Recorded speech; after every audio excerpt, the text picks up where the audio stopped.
Dear students, আজি আমি তোমালোকৰ ৮ নম্বৰ অধ্যায়ত থকা গতি অথবা মোশ্যন পাঠটিৰ বিষয়ে আলোচনা কৰিম। গতি শব্দটো শুনাৰ লগে লগে তোমালোকৰ মনত চাগে বিভিন্ন ধৰণৰ কথা আহিছে, হয়নে? যেনে তোমালোকে গাড়ী এখন গৈ থকাৰ কথা হয়তো মনলৈ আহিছে, কোনোবা এজন মানুহে খোজ কঢ়াৰ কথা হয়তো মনলৈ আহিছে, চৰাই উৰি যোৱাৰ কথা বা গছৰ ডালপাত লৰা, এনেকুৱা বহুতো ঘটনাৰ কথা চাগে তোমালোকৰ মনলৈ নহাকৈ থকা নাই। এই ঘটনাবোৰৰ পৰাই আমি বুজি উঠো যে আমি গতি প্ৰতিদিনে আমি কি কৰিছো, এক্সপিৰিয়েঞ্চ কৰিছো। গতিৰ লগত আমাৰ বিভিন্ন ধৰণৰ অভিজ্ঞতা আছে আৰু সেই বিষয়ে আমি অলপ বহলাই আলোচনা কৰিম। এতিয়া চোৱা, গতিক বুজাৰ আগতে আমি বুজি পাব লাগিব স্থিতিশীল অৱস্থাৰ বিষয়ে, মিনছ ষ্টেট অফ ৰেষ্টৰ বিষয়ে। ৰেষ্টৰ বিষয়ে বুলি ক'লে আমি কি বুজিম যে যিকোনো এটা বস্তু সময়ৰ সাপেক্ষে যদি সি নিজৰ পজিশ্যন, নিজৰ স্থান যদি সলনি নকৰে, আমি তেনে অৱস্থাটোক কি বুলি কওঁ, ষ্টেট অফ ৰেষ্ট বা স্থিতিশীল অৱস্থা বুলি কওঁ। যেনেধৰণে তোমালোকে এই ছবিখনত দেখিছা, এজনী ছোৱালীয়ে কিতাপখন লৈ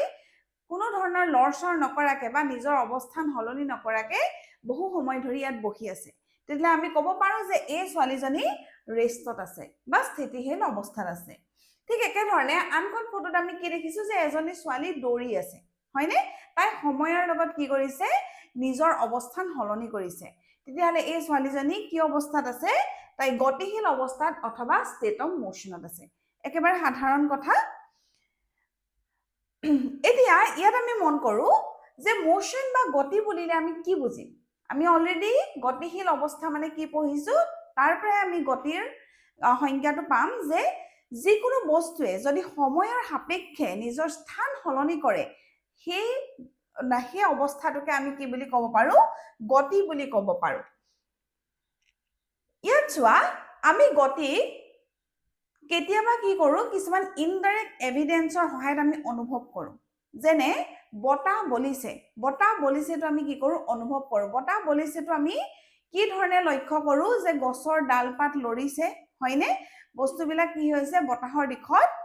লৰিবলৈ আৰম্ভ কৰিছে। তেনেকুৱা অৱস্থাত আমি ক'ব পাৰো যে বায়ুৰ চলাচল হৈছে, সেইকাৰণে বতাহ বলিছে। এতিয়া বায়ু চলাচল হোৱাটো আমি চকুৰে দেখি পাইছো জানো? বায়ুৰ সেই গতিশীল অৱস্থাটো আমি চকুৰে মন কৰিব পৰা নাই। কিন্তু কিছুমান ইনডাইৰেক্ট এভিডেন্স, যেনেকৈ গছৰ পাত লৰা, কাপোৰ কানি বতাহৰ দিশত উৰি যোৱা,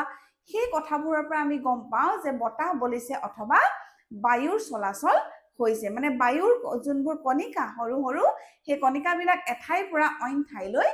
গতি কৰিছে। এনেধৰণে আমি চাব পাৰো, আমি গম পাওঁ যে সূৰ্যৰ চাৰিওফালে পৃথিৱীখন ঘূৰি আছে, হয়নে? ঠিক একেধৰণে ঋতুৰ পৰিৱৰ্তন হৈছে, আমাৰ সূৰ্য উদয় হৈছে, সূৰ্য অস্ত হৈছে। তেতিয়াহ'লে এই বস্তুবিলাকো আমি কি কৰো, আমি এই বস্তুবিলাকো পৃথিৱীৰ সূৰ্যৰ চাৰিওফালে তাৰ যোনটো সি গতি কৰি আছে, সেই গতিৰ বাবেই এই বস্তুবিলাক আমি এই ছিজন চেঞ্জ, সূৰ্য উদয় হোৱা, সূৰ্য অস্ত যোৱা, এই পৰিঘটনাসমূহ লক্ষ্য কৰো। আৰু এটা কথা, আপেক্ষিক গতি বা ৰিলেটিভ মোশ্যন, সেই বস্তুটো আমি একদম সৰু কালৰ পৰাই এক্সপিৰিয়েঞ্চ কৰি আহিছো, কিন্তু আমি হয়তো টাৰ্মটো নাজানিব পাৰো। ইয়াৰ বিষয়েও তোমালোকৰ পাঠ্যপুথিত কোৱা হৈছে। যেনেধৰণে আমি সৰুতে চাগে এইটো আমাৰ বাবে খুব আমোদজনক ঘটনা যে আমি গাড়ী এখনত গৈ আছো, আমি দেখিছো যে গছবোৰ আমাৰ পিছফালে গতি কৰিছে, হয়নে নহয়? বা মানুহ এজন থিয় হৈ আছে, তেওঁৰ সন্মুখতে যোনবিলাক যান বাহন গৈ আছে, তেওঁৰ সাপেক্ষে কি হৈছে, সেই যান বাহনবিলাক গতি কৰিছে আৰু যান বাহনত যিসকল যাত্ৰী গৈছে, সেই ৰৈ থকা মানুহজনকো সেই যাত্ৰীসকলে গতি কৰাৰ নিচিনা দেখা পাইছে। এইবিলাক খুব কিছু আমোদজনক ঘটনা। ইয়াৰ বিষয়ে আমি যদিও আগতে নাজানিছিলো, ইয়াক আমি কি বুলি কওঁ, ৰিলেটিভ মোশ্যন বুলি কওঁ। এজনৰ সাপেক্ষে এজন যদি যিকোনো এটা বস্তু যদি গতি কৰি আছে, তাৰ সাপেক্ষে আমি অন্যটো বস্তুকো গতি কৰা নিচিনা দেখি পাওঁ। ঠিক একেধৰণে এখন বাছত যাত্ৰীসমূহ গৈ আছে, হয়নে? যাত্ৰীসমূহ গৈ থাকোঁতে আচলতে আমি প্ৰতিজন যাত্ৰীয়ে বা বাছখনত থকা প্ৰতিজন যাত্ৰীয়ে গতি কৰি আছে, কিন্তু ইজন যাত্ৰীয়ে সিজন যাত্ৰীক কি দেখিছে, বহি থকা বা স্থিতিশীল অৱস্থাত দেখিছে। তেতিয়াহ'লে এনেকুৱা ঘটনাবিলাকক আমি কি ক'ব পাৰো, ৰিলেটিভ মোশ্যন বুলি ক'ব পাৰো। এয়াই হৈ গ'ল ৰিলেটিভ মোশ্যন ইয়াত ঠিক একেধৰণে চিত্ৰ সহায়ত বুজাবলৈ চেষ্টা কৰা হৈছে এতিয়া আমি যদিও ইয়াত এইটো পাঠত অকল এটা প্ৰকাৰৰ গতি বিষয়ে পঢ়িম তথাপিও গতিৰ বিভিন্ন ধৰণৰ টাইপ আছে তাৰ বিষয়ে আমি অলপমান চমুকৈ আলোচনা কৰোঁ সৰল ৰেখা গতি বা সৰল ৰৈখিক গতি যাৰ বিষয়ে আমি ইয়াত পঢ়িম সৰল ৰৈখিক গতিৰ বিষয়ে যাক ইংৰাজীত কোৱা হয় ৰেক্টিলিনিয়াৰ মোশ্যন বা ষ্ট্ৰেইট লাইন মোশ্যন মানে যিকোনো এটা বস্তুৱে পোন পথেৰে এটা সিধা পথেৰে যদি গতি কৰে তাক আমি কি কৰোঁ সৰল ৰৈখিক গতি বা ষ্ট্ৰেইট লাইন মোশ্যন বুলি ক'ব পাৰোঁ যেনে ধৰণে এই কাৰখন কি কৰিছে সি এটা সৰল ৰেখাত গতি কৰিছে মানে এটা ষ্ট্ৰেইট লাইন মোশ্যনত সি গৈ আছে ঠিক একেধৰণে বৃত্তাকাৰ গতিক আমি ইংৰাজীত কওঁ সাৰ্কুলাৰ মোশ্যন যিকোনো এটা বস্তু যদি ঘূৰি এটা বৃত্তাকাৰ পথত ঘূৰি থাকে তাক আমি কি বুলি ক'ব পাৰোঁ বৃত্তাকাৰ গতি বুলি কওঁ আৰু তাক ইংৰাজীত কোৱা হয় সাৰ্কুলাৰ মোশ্যন মানে এটা সাৰ্কলত বস্তুটোৱে গতি কৰি আছে ঠিক একেধৰণে ঘূৰ্ণন গতি বা ৰোটেশনাল মোশ্যন আমি ক'ত দেখা পাওঁ এই যে পৃথিৱীখন কি হৈছে নিজৰ অক্ষত সূৰ্যৰ চাৰিওফালে ঘূৰি আছে তাক আমি কি বুলি কওঁ ঘূৰ্ণন গতি বা ইংৰাজীত কোৱা হয় ৰোটেশনাল মোশ্যন দোলন গতি অসিলেটৰী মোশ্যন এটা বস্তুৱে এটা নিৰ্দিষ্ট বিন্দুলৈকে আগ পিছ এনেকে দোলন কৰি আছে বা এনে ধৰণে টু এণ্ড ফ্ৰ মোশ্যন কৰি আছে তেনেহলে এনেকুৱা গতিবিলাকক আমি কওঁ অসিলেটৰী মোশ্যন বা দোলন গতি আমি যদিও বৃত্তাকাৰ গতি দোলন গতি আৰু ঘূৰ্ণন গতিৰ বিষয়ে বিশেষ আমি পাঠটি নপঢ়ো তথাপিও আমি এই বিষয়ে জনাটো উচিত আৰু বিশেষকৈ আমি ইয়াত সৰল ৰৈখিক গতিৰ বিষয়ে পঢ়িম এতিয়া গতিক আমি কি কৰিব পাৰো কিছু ক্ষেত্ৰত আমি নিয়ন্ত্ৰণ কৰিব পাৰো আৰু কিছু ক্ষেত্ৰত আমি নিয়ন্ত্ৰণ কৰিব নোৱাৰিব পাৰো যেনে ধৰণে নিয়ন্ত্ৰিত গতি কেনেকুৱা ধৰণৰ হয় যেনে আমি ডেমত কি কৰিছো আমাৰ যোনবোৰ ওয়াটাৰ ডেম তাত আমি কি কৰিছো পানীৰ গতিটো আমি কন্ট্ৰোল কৰিব পাৰো হয়নে কিছু বিশেষ আহিলা বা কিছুমান এক্সটাৰ্নেল ফোৰ্সৰ সহায়ত আমি কি কৰিব পাৰো তাৰ গতিটোক আমি কন্ট্ৰোল কৰিব পাৰো তেনে গতিক আমি কি বুলি কওঁ কন্ট্ৰোল মোশ্যন বুলি কওঁ আৰু কিছুমান এনেকুৱা ক্ষেত্ৰত হয় য'ত আমি গতিক আমি কন্ট্ৰোল কৰিব নোৱাৰো যেনেকৈ আমি এটা বোকা ৰাস্তাত সাইকেল চলাই গৈ আছো আৰু হঠাতে আমাৰ কি হৈ গ'ল সাইকেলৰ চকাগিটা স্লিপ হৈ গ'ল তেনে ক্ষেত্ৰত আমি পটকে হয়তো আমি হঠাতে এই সাইকেলৰ চকাগিটাক কন্ট্ৰোল কৰিব নোৱাৰিম তাৰ মোশ্যনটো আমি কন্ট্ৰোল কৰিব নোৱাৰিম তেনে ক্ষেত্ৰত আমি হয়তো পিছলি সাইকেলৰ পৰা পৰি যাব পাৰো হয়নে এক এনেকুৱা গতিক আমি কি বুলি কওঁ আনকন্ট্ৰোল মোশ্যন বা অসমীয়াত কোৱা হয় অনিয়ন্ত্ৰিত গতি এতিয়া গতিক আমি বৰ্ণনা কৰিবলৈ হলে সকলোতকৈ ইম্পৰ্টেন্ট বা সকলোতকৈ প্ৰথম কথাটো আমি বুজি পাব লাগিব মূল বিন্দু বা ৰেফাৰেন্স পইণ্ট হয়নে কেনে ধৰণে চোৱা আমাক যদি কয় যে তুমি ঘৰৰ পৰা বিদ্যালয়লৈ যাত্ৰা কৰা এতিয়া আমি ঘৰৰ পৰা যদি বিদ্যালয়লৈ যাবলৈ হয় তেতিয়া হলে আমি নিজৰ ৰেফাৰেন্স পইণ্টটো জানিব লাগিব যে আমি ক'ৰ পৰা গতি কৰিম আৰু আমি য'ৰ পৰা গতি কৰিম কোন দিশত গ'লে আমি বিদ্যালয়খন পাম হয়নে তেলে ৰেফাৰেন্স পইণ্টটো জানিলেহে আমি কোন দিশত গতি কৰিম সেই বিষয়ে আমি জানিবলৈ পাৰিম আৰু ৰেফাৰেন্স পইণ্টটো হলেহে গতিৰ লগত যোনবোৰ ৰিলেটেড টাৰ্ম যেনে দূৰত্ব হৰণ এই সকলোবিলাক আমি বুজিব পাৰিম এতিয়া ৰেফাৰেন্স পইণ্ট মানে হৈ গ'ল যাক উদ্দেশ্য কৰি বা যাক আমি ধৰি লৈ যোনটো পইণ্টৰ পৰা আমি নিজৰ গতি আৰম্ভ কৰো নিজৰ মোশ্যন আমি ষ্টাৰ্ট কৰো যেনেকৈ ইয়াত এটা উদাহৰণ দিয়া হৈছে যে এখন গাঁৱৰ বিদ্যালয়খন ৰেলৱে ষ্টেচনটোৰ পৰা উত্তৰে 2 কিলোমিটাৰ দূৰত্বত অৱস্থিত মানে ইয়াত মূল বিন্দুটো কোনটো হ'ব ৰেল ষ্টেচনটো হয়নে মূল বিন্দুটো হৈ গ'ল ৰেল ষ্টেচনটো আৰু ৰেল ষ্টেচনৰ কোনটো দিশত কিমান কিলোমিটাৰ দূৰত্বত গাঁওখন অৱস্থিত বুলি কৈছে গাঁওখনৰ বিদ্যালয়খন অৱস্থিত বুলি কৈছে 2 কিলোমিটাৰ আৰু উত্তৰ দিশত বুলি কৈছে তেতিয়াহ'লে মূল বিন্দুটো হৈ যাব ৰেলৱে ষ্টেচনটো সেইকাৰণে গতিৰ কাৰণে আমি প্ৰথম সকলোতকৈ বুজিবলগীয়া কথাটো হৈছে বা জানিবলগীয়া কথাটো হৈছে মূল বিন্দু তে ৰেফাৰেন্স পইণ্ট আমি জানিবই লাগিব এই বুজাৰ লগে লগে আমি কিছুমান তাৰ লগত ৰিলেটেড কিছুমান আমি ডেফিনেশ্যন বা সংজ্ঞা আমি বুজিব লাগিব সকলোতকৈ প্ৰথম হৈ গ'ল দূৰত্ব বা ডিষ্টেন্স এতিয়া দূৰত্ব বা ডিষ্টেন্স মানেনো কি গতিকে আমি বুজি পালো সাপোজ মই ধৰিলো এজন ব্যক্তিয়ে পইণ্ট এ ৰ পৰা পইণ্ট বি লৈ গতি কৰিলে আৰু এই গতি কৰোঁতে কি হ'ব তেওঁ সময়ৰ সাপেক্ষে নিজৰ অৱস্থান সলনি কৰিছে এৰ পৰা বি লৈ এতিয়া এৰ পৰা বি লৈ তেওঁ যেতিয়া যাব তেওঁ কি কৰিব এটা দৈৰ্ঘ্য অতিক্ৰম কৰিব এটা পথ তেওঁ অতিক্ৰম কৰিব সেই যে তেওঁ যোনটো পথ এৰ পৰা বি লৈ অতিক্ৰম কৰিলে পথটোৰ যিটো দৈৰ্ঘ্য হ'ব সময়ৰ লগত তেওঁ যোনটো দৈৰ্ঘ্য অতিক্ৰম কৰি গৈছে তাকে আমি কি বুলি ক'ম ডিষ্টেন্স বা দূৰত্ব বুলি ক'ম হয়নে সাপোজ মই ধৰিলো এৰ পৰা বি লৈ যাওঁতে তেওঁ 5 কিলোমিটাৰ অতিক্ৰম কৰিলে হয়নে এই যোনটো এৰ পৰা বি লৈ যোৱা পথ তাৰ দূৰত্ব তাৰ দৈৰ্ঘ্য হৈছে 5 কিলোমিটাৰ আৰু সেই দৈৰ্ঘ্যটোৱে হৈ গ'ল দূৰত্ব একেবাৰে সাধাৰণ আৰু আমি কওঁ যে দূৰত্ব কেতিয়াও শূন্য হ'ব নোৱাৰে দূৰত্ব কিয়নো শূন্য হ'ব নোৱাৰে কাৰণ সময়ৰ সাপেক্ষে মানুহজনে নিজৰ অৱস্থান যেতিয়া সলনি কৰিছে তেওঁ প্ৰতিটো সময়ত বা প্ৰতিটো সেকেন্ডৰ লগতে তেওঁ কি কৰিছে এটা দৈৰ্ঘ্য অতিক্ৰম কৰি কৰি গৈ আছে হয়নে তো তেনে ক্ষেত্ৰত দূৰত্ব কেতিয়াও শূন্য হ'ব নোৱাৰে দূৰত্বৰ মান শূন্য নহয় এতিয়া কথা হ'ল যে ডিষ্টেন্স যেহেতু আমি মেজাৰ কৰিব পাৰো তেতিয়াহলে তাৰ কি হ'ব এটা একক বা ইউনিট আহিব এটা একক অথবা ইউনিট আহিব সেই একক বা ইউনিটটো কি হ'ব তাৰ ষ্টেণ্ডাৰ্ড ইউনিটটো হ'ব মিটাৰ আদাৰৱাইজ আমি কিলোমিটাৰো লিখিব পাৰো হয় নে নহয় কিন্তু ষ্টেণ্ডাৰ্ড ইউনিটটো হ'ব মিটাৰ বা কিলোমিটাৰ তেতিয়াহলে ডিষ্টেন্স কি আমি বুজি পালো ঠিক একেধৰণে ইয়াতো কিছুমান কথা দেখুওৱা হৈছে দূৰত্ব কেতিয়াও শূন্য হ'ব নোৱাৰে হয়নে এই মানুহজনে এতিয়া দেখাইছে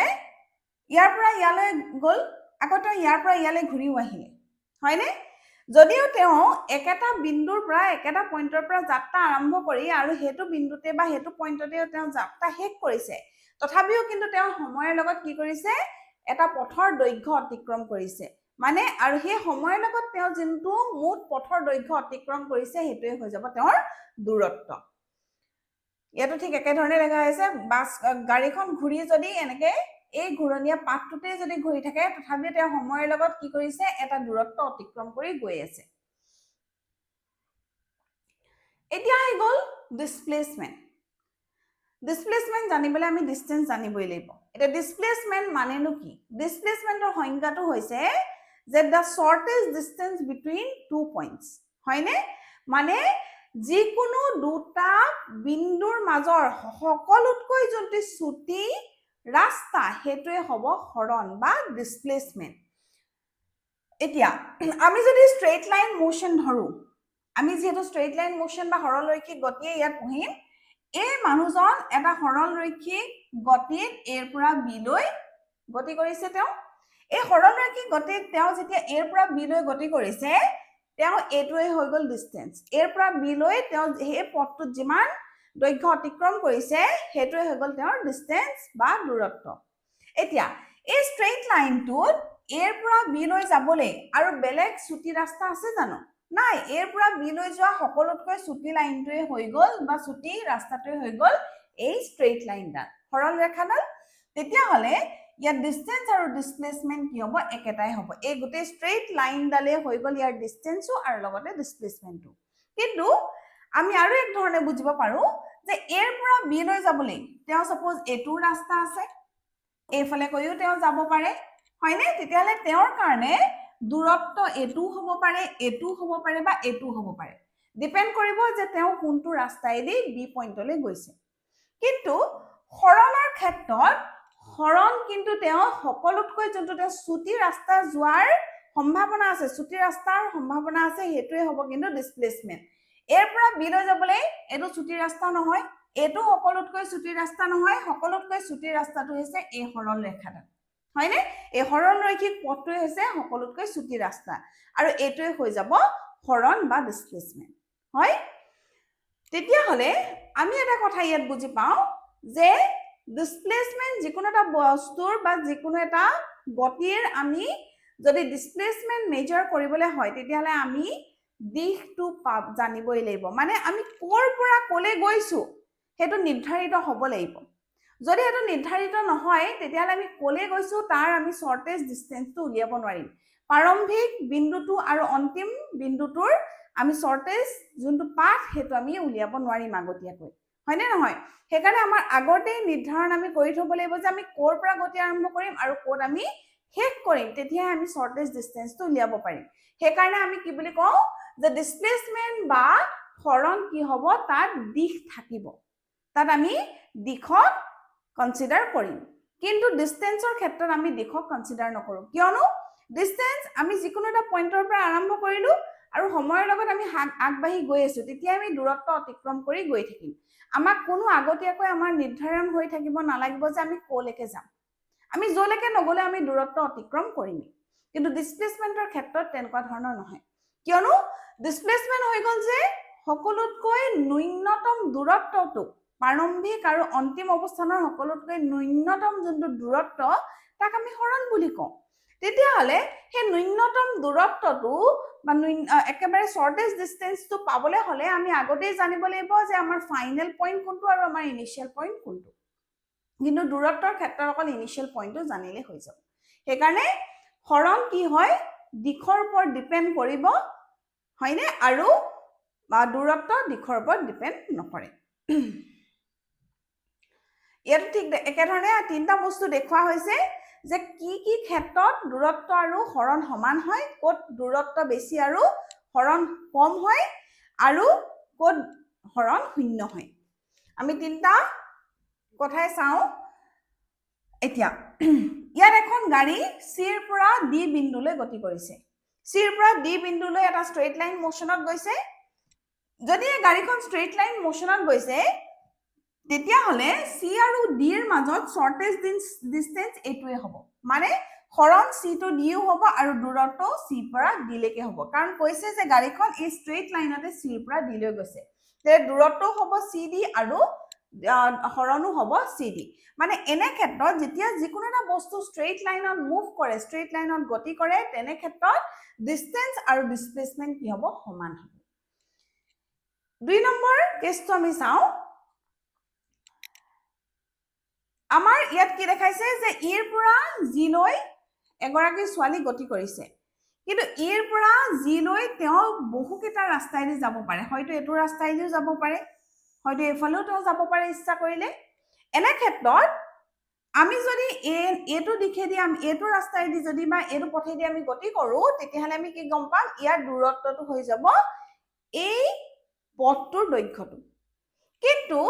ইৰ পৰা জি লৈ যোৱা সকলোতকৈ ন্যূনতম দূৰত্বৰ পথটি কোনটো হ'ব এই ষ্ট্ৰেইট লাইনটা তেতিয়াহলে ইৰ পৰা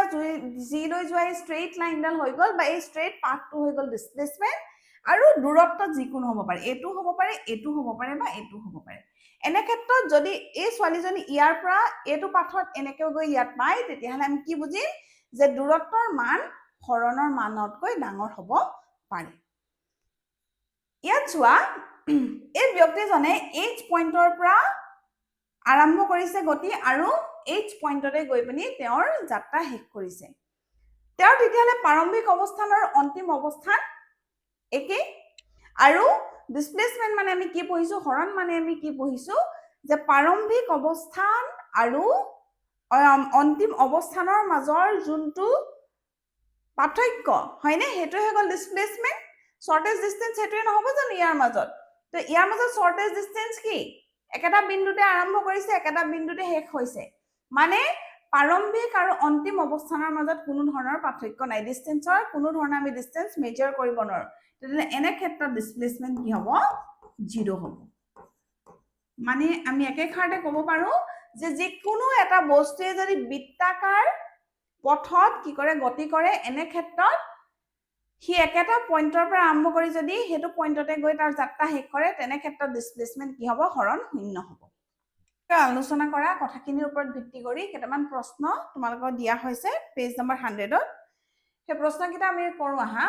বস্তু এটাই নিৰ্দিষ্ট দূৰত্ব অতিক্ৰম কৰিলে এটা নিৰ্দিষ্ট দূৰত্ব অতিক্ৰম কৰিছে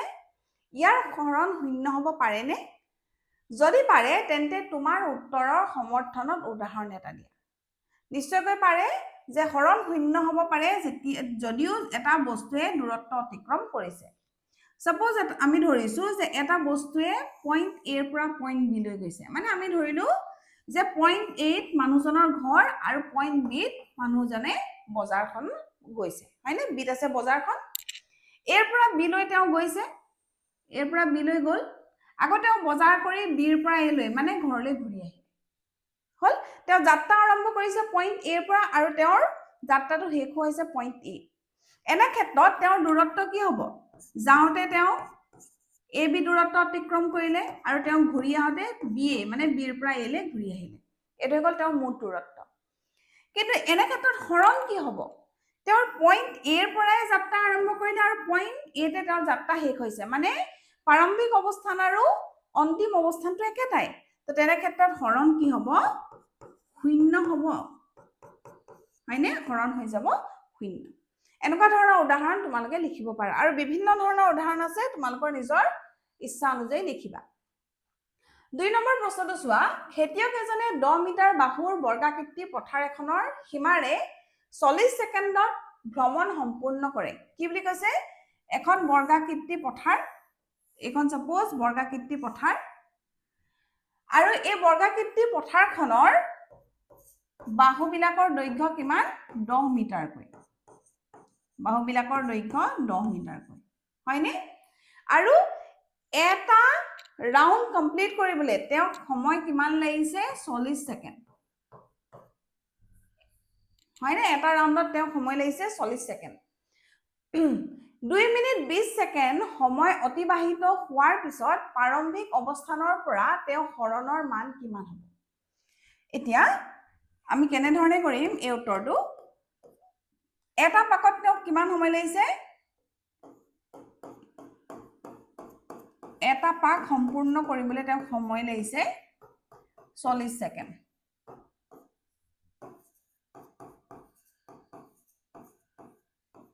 সম্পূৰ্ণ কৰিবলৈ সময় লাগে 40 ছেকেণ্ড হয়নে 2 মিনিট 20 ছেকেণ্ড মানে কিমান হ'ব 2 মিনিট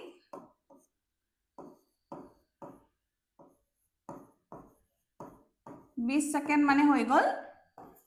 আমি মিনিটলৈ কনভাৰ্ট কৰি লওঁ ছেকেণ্ডলৈ কনভাৰ্ট কৰি লম 2 * 60 প্লাস আৰু 20 120 প্লাস 20 মুঠ হৈ গ'ল 140 ছেকেণ্ড এতিয়া মুঠ সময় কিমান দিছে আমাক 140 ছেকেণ্ড দিছে 40 ছেকেণ্ডত এটা পাক সম্পূৰ্ণ কৰে 140 ছেকেণ্ডত কিমানটা পাক সম্পূৰ্ণ কৰিব আমি উলিয়াই লওঁ 140 ছেকেণ্ডত 140 ছেকেণ্ডত সম্পূৰ্ণ কৰিব কিমান পাক 140ক 40 হৰণ কৰি দিও 3.5 মানে 3 পাক সম্পূৰ্ণ কৰিব আৰু আধা পাক হয়নে 3 পাক পুৰা সম্পূৰ্ণকৈ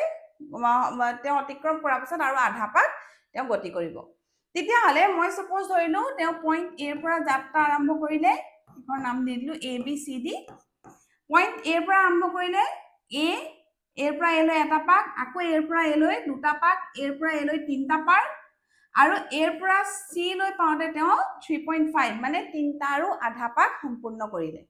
তেতিয়াহলে তেওঁৰ প্ৰাৰম্ভিক অৱস্থানটো হৈ গ'ল এ আৰু অন্তিম অৱস্থানটো হৈ গ'ল সি হৈ গ'ল এতিয়া হৰণৰ মানটো আমাক উলিয়াব কৈছে এইটো গ'ল প্ৰাৰম্ভিক অৱস্থান এইটো গ'ল অন্তিম অৱস্থান এ আৰু সিৰ মাজত এ বি প্লাস বি সি এইটো ন্যূনতম দূৰত্ব হয় জানো নহয় ন্যূনতম দূৰত্বটো হৈ গ'ল এ ষ্ট্ৰেইট লাইন ডিসটেন্সটো হয়নে মানে এৰ পৰা সি লৈ আমি এনেকৈ সিধাকৈ গুচি আহিলে সকলোতকৈ ছুটি ৰাস্তাটো হ'ব তেতিয়ালে ই এ হৈ গ'ল এ সি এ হৈ গ'ল হৰণ তেতিয়ালে হৰণ আমি কি পাইছো ইয়াত হৰণ কাৰ লগত সমান হ'ব AC ডিসটেন্সটো হৰণ ইজ ইকুৱেল টু AC এটা আমি AC কেনেকৈ উলিয়াম আমি যদি মন কৰো এ বি সি এটা এটা ৰাইট এংগল ট্ৰায়াঙ্গল হৈ গ'ল নে ৰাইট এংগল ট্ৰায়াঙ্গল হৈ গ'ল ইয়াত আমি BC ৰ মানটো জানো AB ৰ মানটো জানো এনে ক্ষেত্ৰত আমি পাইথাগোৰাছ থিওৰাম ব্যৱহাৰ কৰি AC ৰ মান উলিয়াব পাৰো আৰু তেতিয়াহলে আমি ধৰি ললো যে ট্ৰাইংগল ABC ধৰি পেনি আমি কি কৰি দিলো পাইথাগোৰাছ থিওৰাম আমি ব্যৱহাৰ কৰিম পাইথাগোৰাছ থিওৰাম তোমালোকে জানা চাগে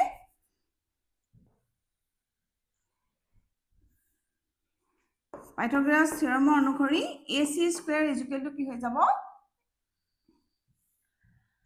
AB square plus BC square যদি কোনোবাই পাইথাগোৰাছ থিওৰামৰ বিষয়ে এতিয়াও ভালদৰে নাজানা এবাৰ ভালদৰে অধ্যয়ন কৰি লবা AC ৰ মান আমি উলিয়াব লাগে AB ৰ মান আমাক কিমান দিয়া আছে 10 মানে 10 স্কয়াৰ হৈ যাব BC ৰ মানো 10 দিয়া আছে 10 স্কয়াৰ হৈ যাব 10 স্কয়াৰ 100 প্লাস 100 হৈ গল AC স্কয়াৰ তো AC স্কয়াৰ ইকুৱেল টু আমি পাই গলো 200 এতিয়া আমাক AC স্কয়াৰৰ মান নালাগে AC ৰ মান লাগে কাৰণ AC ইকুৱেল টু কি হ'ব হৰণ বা ডিসপ্লেসমেন্ট মানে AC ইকুৱেল হৈ যাব √200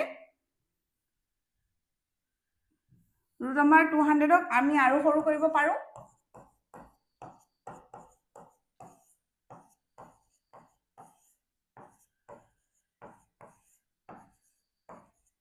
মানে আমি কি কৰিব পাৰো AC ইকুৱেল টু 10√2 মিটাৰ এটো হৈ গল হৰণৰ মান AC ৰ দৈৰ্ঘ্য হৈ গল 10√2 মিটাৰ মানে AC ইকুৱেল টু হৰণ আমি পাইছিলো নে এটো হৈ গল ইয়াৰ উত্তৰ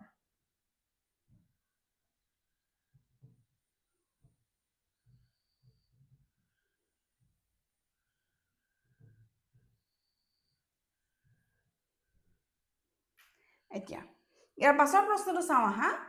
হৰণৰ ক্ষেত্ৰত তলৰ কোনটো সত্য ই শূন্য হ'ব নোৱাৰে আমি পঢ়িছো আলোচনা কৰিছোৱে যে হৰণ শূন্য হ'ব পাৰে কেনে ক্ষেত্ৰত হৰণ হ'ব পাৰে যেতিয়া প্ৰাৰম্ভিক অৱস্থান আৰু অন্তিম অৱস্থানটো একে হয় তেতিয়া হৰণ শূন্য হ'ব পাৰে তেতিয়ালে এটো অসত্য কেনে ক্ষেত্ৰত অসত্য হেতু বস্তু তোমালোকে লিখি দিবা